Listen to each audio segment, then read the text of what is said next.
What's up, guys? Welcome back to my book channel. I was gonna wait until I look more presentable to do this video, but I can't wait. I want to start the book literally right now. And honestly, I wasn't going to read it, but Destiny said that she just absolutely loved the writing, and I'm a big flowery, detailed writing girly. I really value good writing. She sold me, so I got this book the other day. And that being said, we are going to be reading If It Makes You Happy. It is officially fall, literally. We're not just pretending anymore, even though the trees are still green and it's been kind of a heat wave lately. We are embracing it. So I'm gonna sit in this fall colored couch and we are gonna start If It Makes You Happy by Olivia.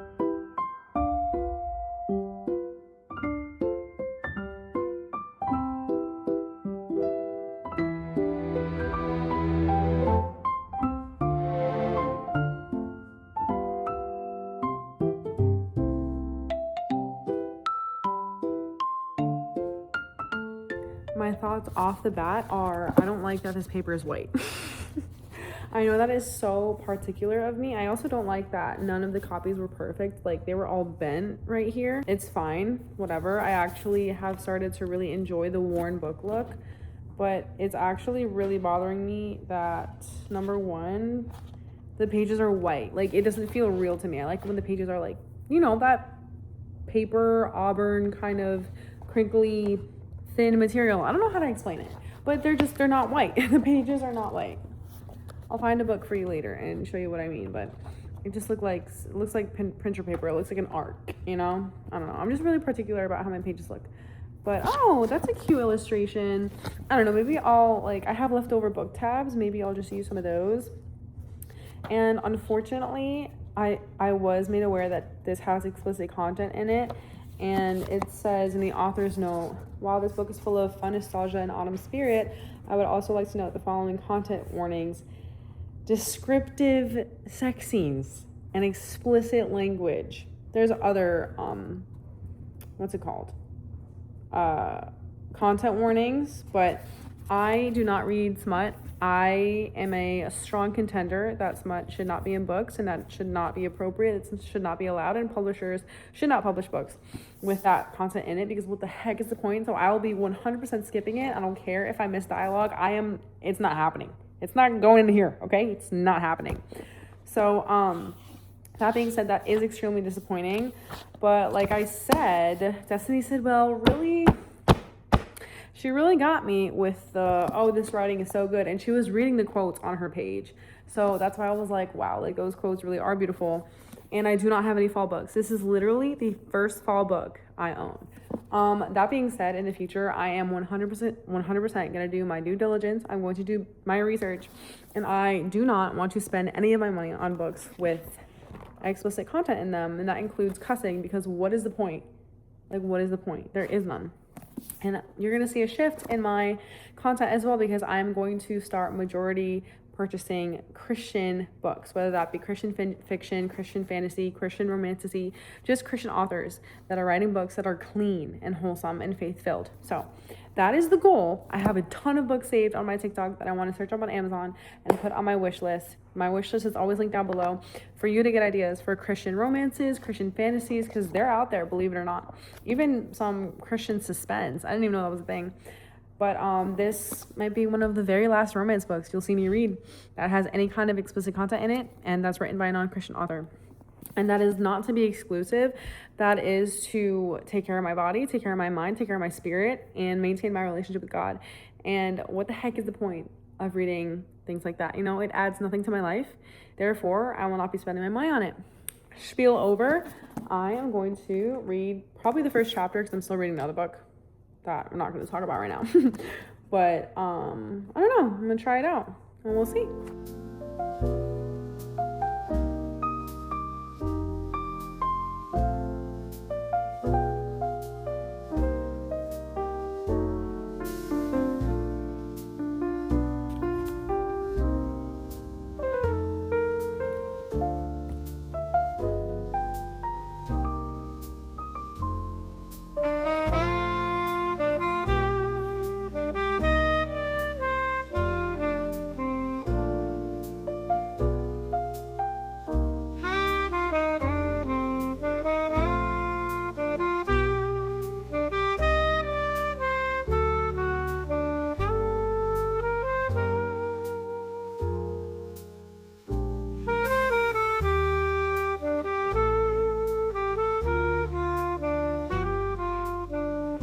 Hey guys, so I wanted to give you some updates on If It Makes You Happy. I am almost 100 pages into the book. I'm exactly on page 96, and I wanted to give you some thoughts. So I don't really have many thoughts right now. So 100 pages in, there is no spice scenes, zero spice. There's really nothing going on, just nice banter. And we're getting the backstory of our two main characters, which are the male and female love interests. We're getting kind of their family dynamics, which is really sweet. I know some people really enjoy it when there's like a charismatic animal, like pet in stories, and they have a very interesting dog and owner dynamic. So I don't really care for animals in books. It's not that I don't like them, I just don't care. But I'm enjoying it. So far it's nothing revolutionary. It's just your typical rom-com. It's sweet, it's funny, it's very Hallmark, I would say. Like very simple romance, banter, small town, fall festival, just your cliche romantic backdrop. So other than that, I'm excited to find out what is the issue with the main character and her mom, her late mom. So yeah, that's honestly one of the main plot points that I'm excited to get to, because I feel like it would add a lot of depth to the female main character, and it helped me understand and relate more to her story. And I'm also excited to see how their romance ensues, because there's a lot of moving parts, you know, like the male main character, he has a teenage daughter and a younger daughter, and I want to know how this female main character would fit into their lives. So I'm enjoying it. Nothing to write home about as of right now, but it's cute and it's fun. The leaves where I am right now are not this color yet. I'm gonna take my time with this book. I'm also reading 2 arcs right now that are due literally in a couple days, and I'm taking my time finishing them for some reason. But I'm most definitely gonna take my time reading this book because I want to read it when the world looks like this cover.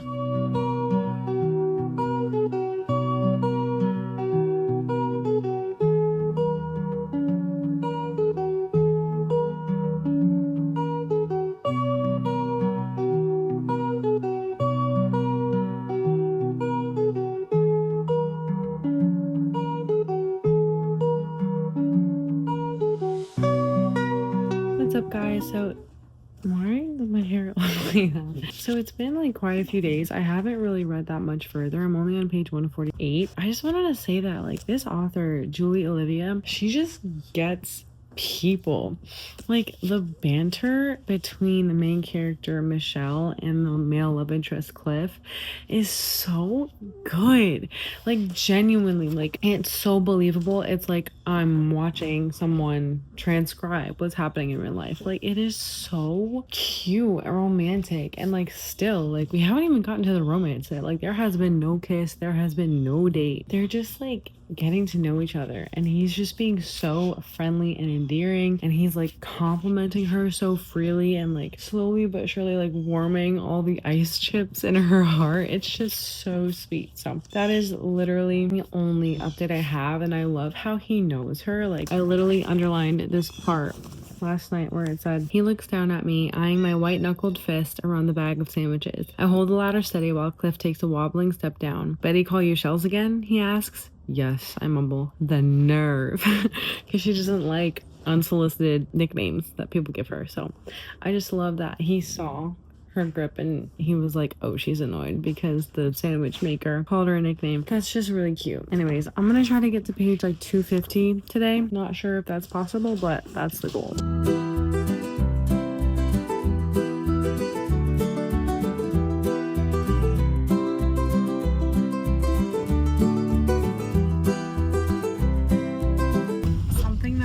So cute about this book is that the male love interest, his name is Cliff, and he's a baker. Honey. Yes, baby. And he is like, he's not obsessed, but he has like this minor side quest mission. Mama, hi baby. Of trying to figure out what Michelle's favorite pastry is. So he literally shows up like almost every evening, bakes a pastry from scratch, and then shows up and he's like, I want you to try this. And she's like catching on because it's happening so often. She's like, another one? Like, is this another weird baker thing that's going on? Like, why are you giving me all these pastries?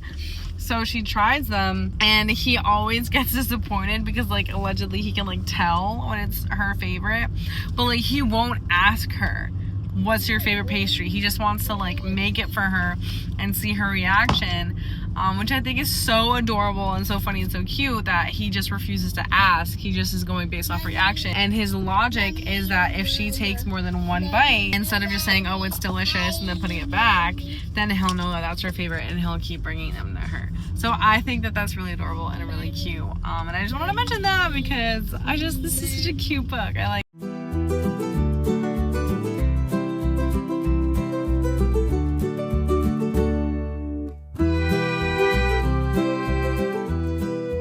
Made it to page 300 and there has still been not an ounce of spice. There has been one kiss, but it's still been just romance and banter and just endearing moments together, and she is really just like getting closer to his kids, which I absolutely love. Normally I don't like the single dad trope, but this one, she just makes it work. So I'm really enjoying this. I will let you know if there's a spice scene coming up, but so far there has been literally nothing. Like they have still not went on a date. They have still not confessed how they feel about each other. Like they kind of have, but kind of haven't. It's just cute. We're in November right now, as you guys saw, and it's getting to Thanksgiving, and it's so cute. It's so autumnal. It's so romance. It's so Hallmark. It's just so endearing. I love it. I love it so much. So I'm really enjoying this. I'm gonna keep reading, but other than that, no updates other than I love the lines and like the funny moments that are in this book. I'll show you some that I've underlined a little bit later.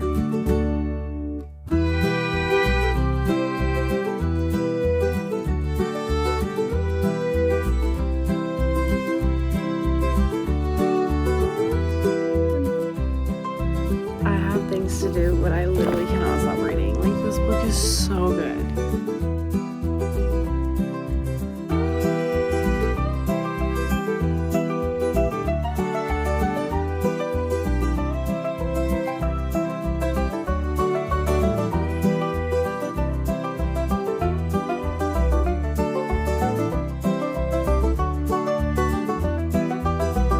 Alright guys, I'm on page 350.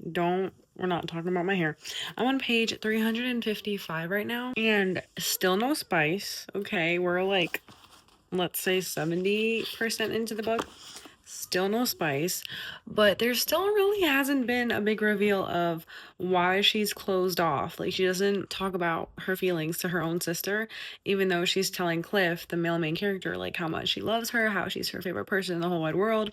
So we don't know why she's closed off. We don't know why in the beginning of the book her ex-husband said, oh, and this is why you can't forgive your mom. Like we don't know what happened between her and her mom. Like we got a little snippet, but it's like not enough to really explain her attitude. And then, I don't know, I feel like we're missing a lot. Like, there's really no emotional backstory from Michelle, the female main character. We know who Cliff is. We know his backstory with his wife. But I feel like there's still so much emotional baggage that Michelle's carrying around that we haven't even touched. And I need that. Like, in order for me to rate this book highly, that has to happen. I feel like we're just dancing around it and no one's talking about it. And I don't really know if we're getting close to that reveal because right now, everything seems kind of up in the air. Like this book is slow burn. Like slow burn. I'm still enjoying it, but I feel like it doesn't really have to be this slow burn. You know, it's literally page 356 and there's like what 160 pages left. I don't know. Page 370, the spice started and it was a whole chapter, so I literally just skipped the whole thing.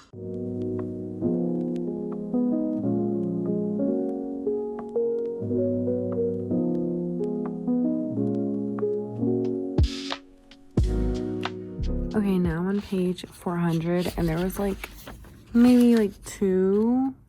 I skipped a lot. So let's just say like a page and a half of spice. Even though nothing happened, it was still a little bit explicit. Right now I'm on page 400. We're flying by. I might even finish this book tonight. Kind of a lot. I don't know. Maybe I'm overshooting, but it was kind of explicit, but then it stopped. Something that I do in order to not read any explicit content is right before I read, I say, Jesus, please keep my eyes from things that you do not want me to see. Keep my eyes pure and my heart pure, and just guard my heart for me. And I kid you not, like if you pray this prayer and if this has happened to you, you'll understand. But like my eyes do not see anything. Like the Lord is my witness. Even when like the Holy Spirit will say, okay, it's coming, my eyes skip until the plot resumes. you know, or until something important happens. I legitimately do not even read or skim. I don't read the first sentence. I don't skim anything. The Lord just helps my eyes just skip the entire thing and just lock into what, you know, is part of the story. So that's why I just skip things, because I literally don't see anything. So yeah, that's how I keep my eyes and my heart pure, and I literally don't see anything, and it doesn't affect me whatsoever. So anyways, just wanted to share that with you guys. Okay, I'm on page 417, and I've been waiting to assess this, like, for more of the book, because I don't have a 16-year-old daughter. But this author, Olivia, she nails a 16-year-old daughter. Like, this girl is witty, sarcastic, has an attitude. No, she nails a 90s 16-year-old. And I'm so here for it. Like, I love both kids in this story so much. They're so fun. Okay, page 421. I'm also not really liking how now, towards the end of the book, she's just now comparing her life with her ex-husband to the life that she has now. Like, I understand that she needed a little bit to get adjusted to her new life in this small town, but I don't know, it just feels like we already forgot about your ex. You know, like, we've moved on to Cliff. Why are we still bringing him up? You know, that ship has sailed far away a long time ago. And we got another hint at her backstory. They did not elaborate nearly enough. It was the same thing over again, like, oh, this, that, and the third. Like, you did not give me any emotional depth. You didn't tell me how that made you feel. You didn't tell me how it impacted to the woman that you are now.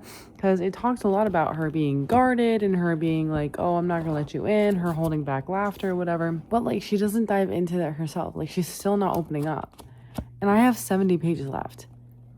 I don't think there's going to be anything else, and that's going to bother me. That's going to impact the rating of this book, because I just like a redemption arc. I love redemption arcs. The romance in this book, I would say, is like a 5-star, but her redemption arc, I feel like, is lacking. Like, her character development there, like, is evident, and it's really good, but I feel like it would have been more revolutionary, I guess you could say. I don't even know if that's the right word, but it just would have been, like, nicer to witness if we knew why she was the way she was from the beginning, you know?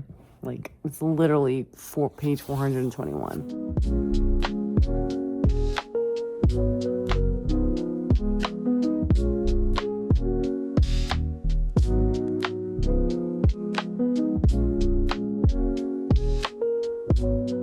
What's going on, party people? I finished last night, so I'm gonna talk to you guys about it. I do have to go soon. I'm going on a little trip, so you guys are gonna see that trip on my main channel, which is always linked down below. I finished this literally last night. I read like 200 pages yesterday, and here are my thoughts. And yes, I'm eating almond butter because I hate breakfast foods and I couldn't think of what else I wanted. If It Makes You Happy by Olivia. I heard a lot of great reviews of this book before I bought it. I also heard that it was extremely spicy. My honest and open review is it had one spice scene. It was one chapter out of the whole 497 pages. That is not a lot. You know, there were like 2 or 3 moments of spice, but it was not intimacy. Like, it was just like flirting, I guess you say. But it was not detrimental in the sense that other books are exponentially more spicy than this one. I just want to say that I thoroughly enjoyed this book. I found this book very romantic, very wholesome, very endearing, very open and honest about familial struggles and coming of age, being a 16-year-old, being a 30-year-old, you know, mother to daughter relationship. I found it very realistic, but also very heartfelt and redemptive. There were a lot of great qualities in this book that I really enjoyed. Just to add to all the pros of this book, the illustrations are very cute. There's a lot of, you know, it's autumnal vibes. It goes through autumn, fall festivals, Thanksgiving, Christmas. It goes through all the most beloved seasons. There's a lot of cute components to this book. There is a dog that has quite the personality that adds to the story very much so. Just to wrap that all up in a beautiful bow, Olivia's writing is exceptional. She has her own unique writing flavor. And the reason why I say that is because I feel like a lot of authors have kind of figured out this formulaic way of writing that is very similar to everybody else's. But she has her unique touch. And you can see it in the way that she describes certain physical mannerisms, like behavioral, physical mannerisms of people, of what they do when they're trying to express or convey a specific emotion. I don't know if I can find it right now, but she describes like grimacing a certain way. She describes being nervous by like fiddling with your hands or like grabbing fabric of your pants. Like she just knows human interaction really well. And she just knows people really well. It shows because every single character, and they varied in ages. Like there was like 70, 80-year-olds, there was 30-year-olds, and then there was kids. I think she described them perfectly in terms of their behavior, how they would talk, how they would act, how they would respond to certain things. This book was genuinely so good. It was so phenomenal. I thought it was really, really, really well done. Like genuinely through and through. Like I said throughout the video, I would have liked a little bit more emotional depth. We kind of did get a little bit more towards the end of the story. I don't think it was necessarily enough for me, for the main character. She didn't really go into why she was so closed off. She just was closed off until she met him. Other than that one flaw, it was a very minor flaw. This book was exceptional. I would highly recommend. Ask the Lord if you think that this book is for you. But the few spice scenes, there was one major scene, which is one whole chapter. You just skip that whole chapter. And then there was like 3 minor moments. Ask the Lord if this is for you, but I genuinely found this book to be very enjoyable, very wholesome. It's set in the 90s. I loved it. I'm gonna rate this a 4.5 stars. It was really, really good. And if I could just read to you like maybe 1 or 2, maybe 3 quotes that I loved, I'll just go through what I underlined. So there's one moment where Michelle is working late because she's a workaholic, and Cliff comes in to like, I don't know, like watch a movie with her or something, or talk to her, and he sees like how hard she's working. She has 2 jobs and they're both very demanding. So when he walks in, he gently like just takes her hands or takes her papers and he goes, "You're done for today." And I love that because like as a man leading a woman in a gentle but still definitive way, I found that like extremely like well done. Like if my husband were to do that to me, that would be so attractive. I just love that. I love the moments of Michelle kind of doing self-introspection and just realizing how she feels about Cliff. And it says here, "I'm on autopilot now, and apparently my default is to trust Cliff." And I just love how she's recognizing these moments where, he's not a bad guy. Like I could feel safe around him. And then let's see, I'll do one more. Oh, I love how they talk about children here in this book. Like Cliff literally says every phase gets better and better, like regarding children, and I could not agree more. I hate it when cynical adults try to tell you, "Oh, just wait till they do this and then it's gonna be," like, bro, I didn't ask you. Stop talking to me like that. Like, if you're bitter, it's not my problem. I'm grateful for my kid, and I'm gonna stay grateful, okay? Every phase gets better and better. This is the last quote I'll read. "Cliff stares at me with his eyebrows stitched in the middle." Like, I love that. Like, normally other authors say, "Oh, eyebrows furrowed." No, she said with his eyebrows stitched in the middle. Like he can hear the circles I was running in my head. I love that. There are so many good lines in this book. I underline literally so much. I would recommend, like I said, ask the Lord if this book is for you, but I love this book. So thank you guys so much for watching this video. I had so much fun reading this book with you guys. Let me know in the comments what books you want to see me read and what books you guys are currently reading. And I will see you guys in the next one. God bless you guys and peace.